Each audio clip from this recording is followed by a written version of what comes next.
며칠 전에 저기 중국 대사관에 방패를 들고 쳐들어간 일이 있었죠. 그래서 우리 안 선생, 당신이 요즘에 하고 있는 일이 미치광이 전술이지? 그랬더니 당연하죠 라고 얘기하더라고요. 굉장히 똑똑한 친구입니다. 그리고 제가 알기로는 그 조직의 말단 요원 맞습니다. 기존 레거시 미디어에 나오는 거, JTBC에 나온 거, MBC에 나오는 거 경찰이 발표한 거 다 거짓말입니다.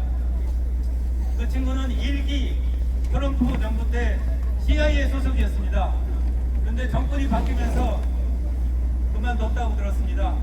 그러고 나서 자기가 학원 강사와 막노동을 해가면서 다시 복귀하기 위해서 수원에 있는 그 연수원 바로 앞에 농업박물관 소위실에 위장 취업을 해가지고 4개월 동안 위장 취업을 해가지고 그 안에 들락거리는 중국인들을 숫자, 시간 이런 것들을 전부 체크해가지고 그걸 조직에 보고했고 그 사진도 다 찍었고요. 그 안에 이것들을 저희는 취재 특권 확보 차원에서 다 가지고 있습니다. 이건 우리가 재판을 대비해서 가지고 있고요.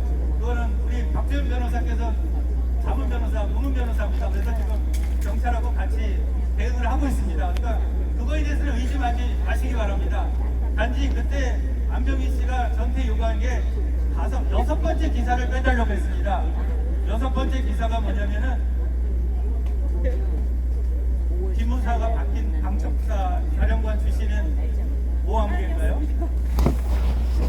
그분이 서울구치소에 있으면서 우리한테 증언해준 내용입니다. 여러분들 잘 아는 토요일마다 이 자리에서 집회를 하고 있는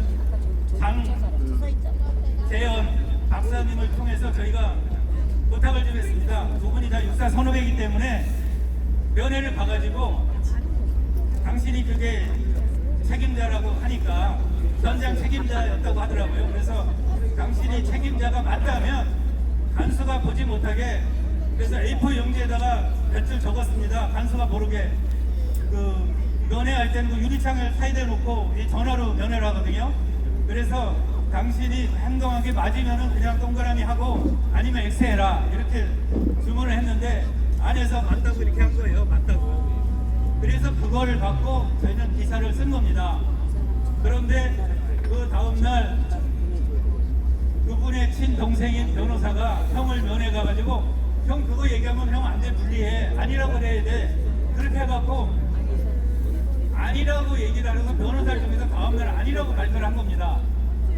저희는 저희가 확실히 취재를 했기 때문에 진실이라고 확신하고 기사를 쓴 겁니다. 근데 그거를 기사를 빼라고 요구한 겁니다. 그래서 저는 빼지 못하겠다고 얘기한 거고요. 그래서 그 기사를 전체를 흐트러뜨리려고 망가뜨리려고 안병이라는 친구가 KBS를 찾아가서 미치광이 전술로 기사를 흐트러뜨린 겁니다. 이게 진실입니다. 기사가 잘못된 건 하나도 없습니다. 오히려 KBS가 안병이한테 놀아놨습니다. 의문이 좀 풀리셨죠? 네. 그리고 또 하나 궁금해하는 게 왜 주한미국 대사를 빨리 안 보내냐 궁금하죠? 네. 사실은 다음 주에 제가 미국 백악관을 갑니다. 이게 있는 게 거기 입장권 비슷한 건데요. 아까 강연을 해주신 우리 은평제일교회 심화봉 목사님께서 제안을 하셔가지고 보스턴선 미국 국제형사 사법대사님을 주한미국 대사로 보내달라고 하는 대한민국 국민의 간절함이 지금 120만 명이 서명을 받았습니다. 그래서 이거를 트럼프 대통령에게 직접 전달하기 위해서 미국을 갑니다. 그런데 아주 복잡합니다. 미국 가서 미국 대통령 만나는 게 쉽지가 않아요. 물론 여러 가지 방법이 있습니다. 이번에 가는 게 주로 젊은 분들이 많기 때문에 대한민국의 젊은이들이 대한민국을 위해서 한미 동맹과 대한민국을 이재명 대통령을 이재명을 끌어내리기 위해서 미국 대통령에게 직접 하소연하러 가고 한국 국민들에게 희망을 준 모스탄을 오죽하면은 대통령의 고유 권한인 미국 정부의 고유 권한인 인사권까지 어떻게 보면 이렇게 넘보면서 이분을 제발 대한민국 대사로 보내달라는 하소연에 하는 그거를 가지고 가느냐, 그거를 이제 백악관 앞에까지는 어떤 형태로 갈 거고요. 그리고 제가 조금의 역할을 해서 트럼프 대통령을 만나는 것까지 제가 중계를 좀 하고 있습니다. 그런데 무슨 얘기를 제가 들었냐면요, 너무 서두르지 말랍니다. 우리한테는 좀 천천병력과 같은 소리이기도 하지만 반대로 우리에게는 엄청난 희망이기도 합니다. 왜냐하면은 미국이 지금 미국 트럼프 대통령과 미국 행정부가 엄청난 판을 짜고 있다고 합니다. 그랜드 플랜이라고 영어로 하더라고요. 대한민국을 통일시킨답니다. 이 근본적인 문제를 해결하기 위해서 지금 큰 그림을 그리고 있다고 합니다. 그래서 차기 주한 미국 대사는 여차하면은 남북 전쟁까지 치룰 수 있는 그런 능력과 경력과 스펙과 용기와 이런 모든 걸 갖고 있는 사람을 선정하기 위해서 시간을 갖고 있다라고 이렇게 말씀을 들었습니다. 그래서 너무 조마조마하게 생각하지 마시고 그 대신 우리가 할 일이 있습니다. 우리가 할 일이 있습니다. 지금 한국에 28,500명의 주한미군들이 있고요.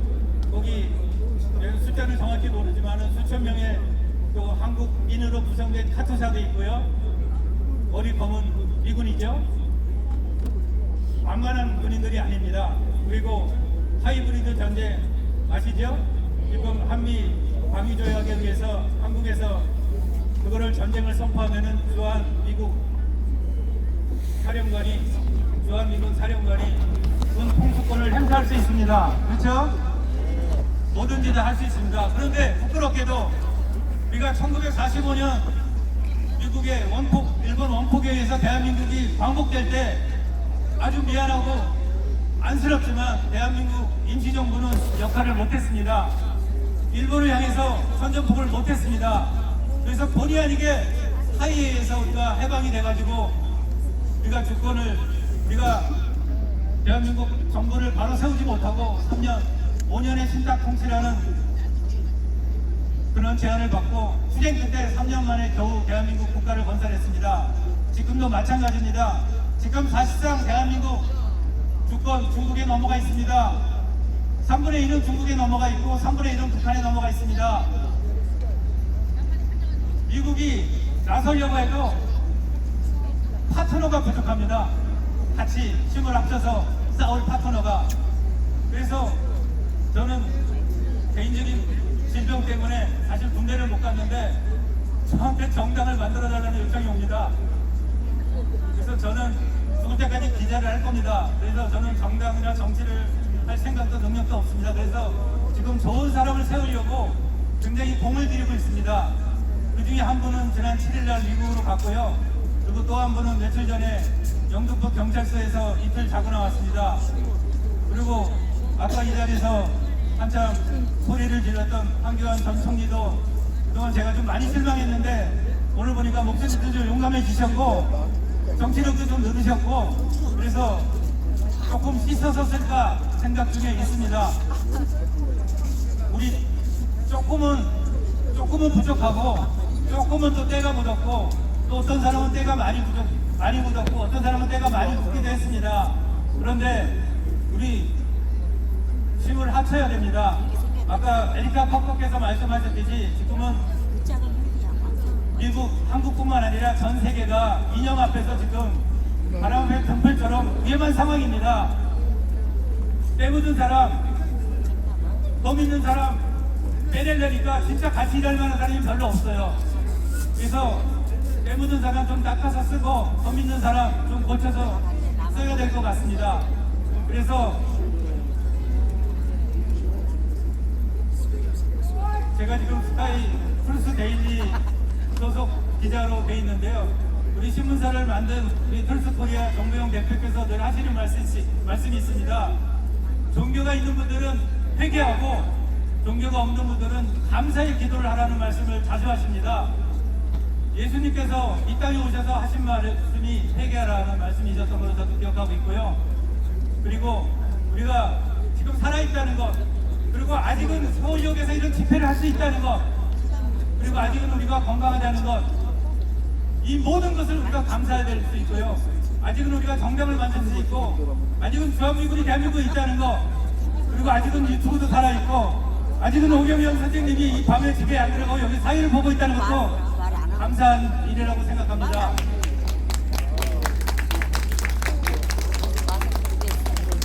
어떻게 더 할까요? 와서 보겠습니다. 말 안 하면 제가 에피소드 하나 말씀드릴까요? 좀 위험하긴 한데요. 네.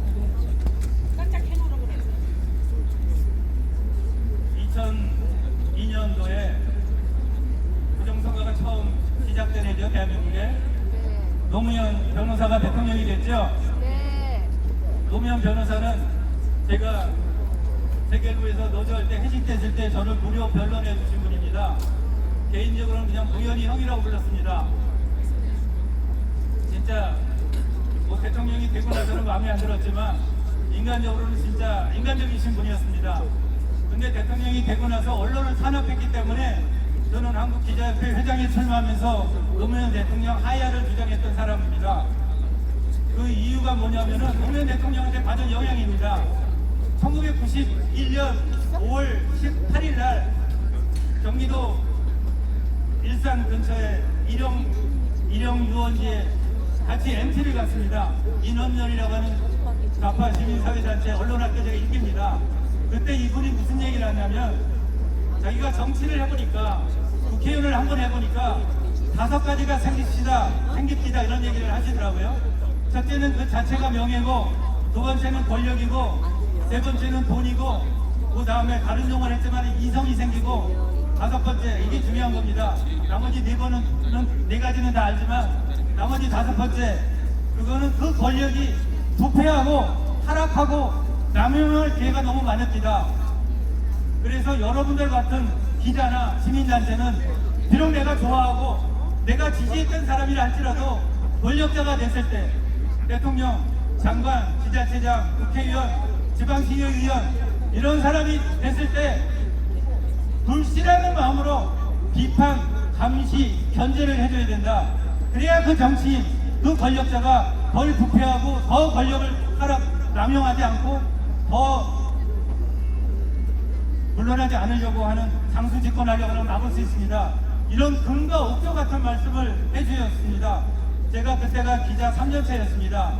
저는 기사 수첩에다 그 3가지 메모를 해놓고 38년 동안 기자 생활하면서 그 약속을 지키고 있는 것일 뿐입니다. 그런데지만 언론의 역사에 대해서 말씀드리겠습니다. 인류 언론의 역사는 유럽에서 시작이 됐습니다. 유럽에서 중세시대 때 성주들이 자기 성을 다스리기 위해서 기억력이 좋은 노예들을 고용해서 시장에서 돌아다니는 이야기들, 의회에서 거론되는 이야기들을 기억을 했다 나한테 보고해라. 이것이 서양의 기자의 출발입니다. 그래서 노예를 출발했습니다. 그리고 근대 현대 언론의 출발은 미국입니다.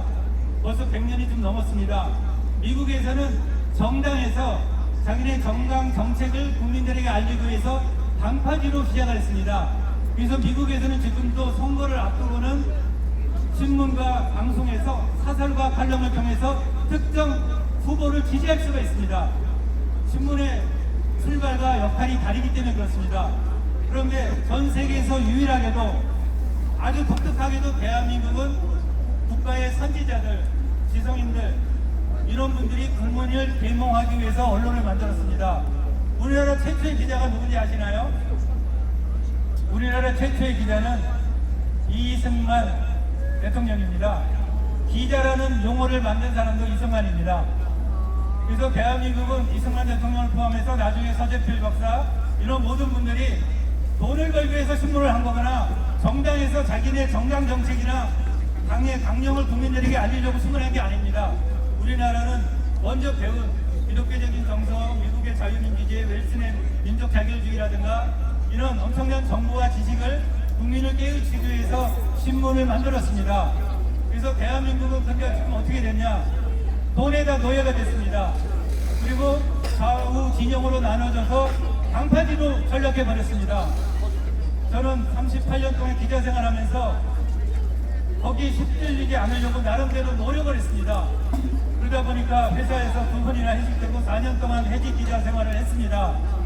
그래서 저는 종합일간지에서 나와서 요 전에 있던 스카이 데일리라고 하는 조그만 매체에서 제가 하고 싶었던 다른 매체가 보도하지 못했던 그런 공정보도를 단지 했을 뿐입니다.